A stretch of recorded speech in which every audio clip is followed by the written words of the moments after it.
पिछले साल की बात है, एक बच्चा इसने पूरे साल कुछ भी नहीं पढ़ा, फिर भी उसने 80% स्कोर किया इन बोर्ड एग्जाम्स। आप सोचोगे इसमें कौन सी बड़ी बात है? बड़ी बात है और उस बच्चे के लिए जो अभी 40% पर अटका हुआ है। कैसे वो बच्चा सिर्फ गैप डेज के अंदर पढ़कर मैथ 40% से 80% तक पहुंच गया। आप में से भी बहुत सारे बच्चे ऐसे ही हैं जिन्होंने पूरे साल कुछ भी नहीं पढ़ा है, और कैसे आप सिर्फ गैप डेज के अंदर पढ़कर 95% स्कोर कर सकते हो। उसी का पूरा प्लान लेके आया हूँ। उसने क्या क्या पढ़ा, क्या क्या चीजें करी इन गैप डेज के अंदर, सब बताऊंगा। और तुम्हें क्या क्या करना है इन गैप डेज के अंदर जिससे तुम भी तगड़ा स्कोर कर पाओ। हाय एनसीईआरटी, मुझे पता है कि आप में से बहुत सारे बच्चे ऐसे हैं जिन्होंने पूरे साल कुछ भी पढ़ाई नहीं करी। सभी के अलग अलग रीजंस हो सकते हैं, बट आप सब सीरियस है और रेडी है मेहनत करने के लिए, अपने आप को प्रूव करने के लिए, और चाहते हैं 95% इन बोर्ड एग्जाम। तो लाइफ दे रही है आपको सेकंड चांस, और वो है गैप डेज। अगर आपने ये गैप डेज को अच्छे से यूटिलाइज किया तो मेरी गारंटी कि आप भी 95% स्कोर करने वाले हो। तो उसी के लिए मैं ले आया हूँ पूरे गैप डेज की डू और डाई स्ट्रेटजी, जिसमें मैं आपको बताऊंगा क्या क्या मिस्टेक्स आपको अवॉइड करनी है। एक ऐसा गेम चेंजर प्लान जो टॉपर्स यूज करते हैं, और लास्ट में दूंगा day by day strategy. But उसके पहले मेरे कमेंट सेक्शन में जाओ और लिखो कि I want to score 95%, I want to score 98%, जिससे मुझे पता चले कि आप मेहनत करने के लिए रेडी हो गए हो। और साथ ही हमारे चैनल को सब्सक्राइब भी कर लीजिएगा और ये वीडियो अपने ज्यादा से ज्यादा फ्रेंड्स तक शेयर कीजिए। तो सबसे पहले बात करते हैं मिस्टेक्स की। Mistake number 1, syllabus. आप में से बहुत सारे बच्चों का अभी तक सिलेबस कंप्लीट नहीं हुआ, जो चीज आपके लिए बाद में बहुत बड़ी प्रॉब्लम बन जाएगी। तो उसको सॉल्व करने के लिए आप मेरी ये वाली वीडियो जरूर जाके देखिए, जहाँ पे मैंने बताया कि कैसे 7 दिनों के अंदर अपना सिलेबस कंप्लीट करना है। Mistake number 2, fix daily routine and stop distraction. आप में से बहुत सारे बच्चों का अभी तक कोई फिक्स डेली रूटीन नहीं है,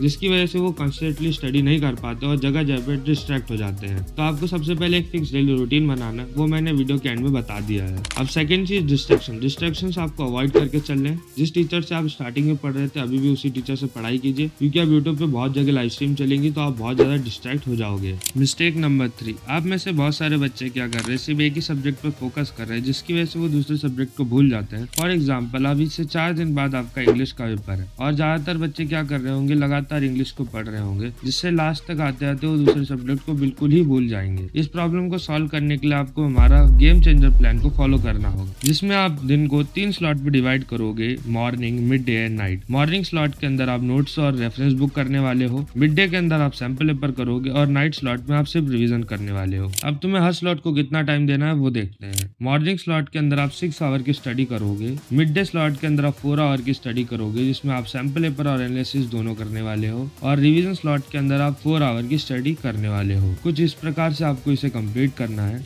मॉर्निंग स्लॉट को आप शुरू करोगे 2 फेजेस के अंदर, जिसमें पहला होगा 6 AM से 9 AM तक, और दूसरा फेज होगा आपका 10 AM से 1 PM तक। मिड डे स्लॉट आपका होगा 2 PM से 5 PM तक, और 5 PM से 6 PM तक, जिसमें पहले 3 घंटे आप सैंपल पेपर करोगे, फिर 1 घंटा उसका एनालिसिस। नाइट स्लॉट में भी आपको 2 फेजेस में पढ़ाई करनी है। पहला फेज आपका शुरू होगा 7 PM से 9 PM तक, दूसरा फेज आपका शुरू होगा 10 PM से एंड खत्म होगा 12 PM पर। फॉर एग्जाम्पल, अगर इंग्लिश सब्जेक्ट में देखें तो आप पहले 6 आवर्स के अंदर समरी और रिवीजन नोट्स पढ़ रहे होंगे, उसके बाद आप एक सैंपल पेपर लगाओगे, और लास्ट में आप 3-4 आवर्स की रिविजन्स करोगे। तो इस तरह से तुम्हें अच्छे से रिवीजन करना है। तो अपनी डे बाई डे स्ट्रेटजी देखते हैं। तो आपको 12 फरवरी तक अपना सिलेबस हर हाल में कंप्लीट कर लेना है। उसके लिए मैं फिर से बता रहा, आप मेरी ये 7 डेज वाली वीडियो जरूर जाके देखें। 13 फरवरी और 14 फरवरी को इंग्लिश पढ़ना है, जहाँ आप 13 फरवरी के अंदर पैसेज, ग्रामर और राइटिंग स्किल कर रहे होंगे, वही 14 फरवरी को आप प्रोज और पोएम्स की समरी पढ़ रहे होंगे, और फिर आप 15 फरवरी को कॉन्फिडेंस के साथ पेपर देने जा रहे होंगे।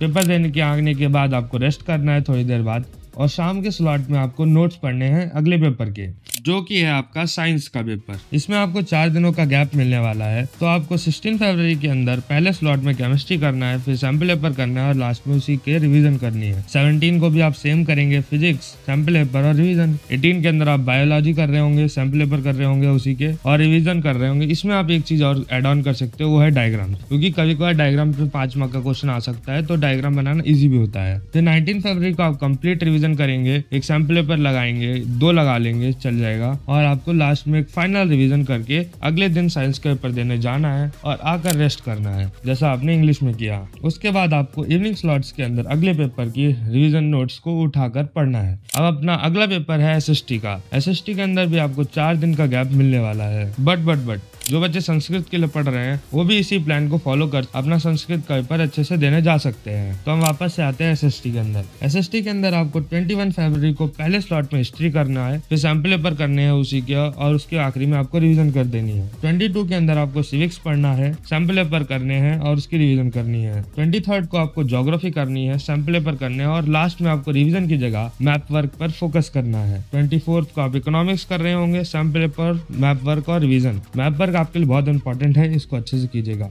उसके बाद आप 25 को कॉन्फिडेंस के साथ एसएसटी का पेपर भी देने जा रहे होंगे।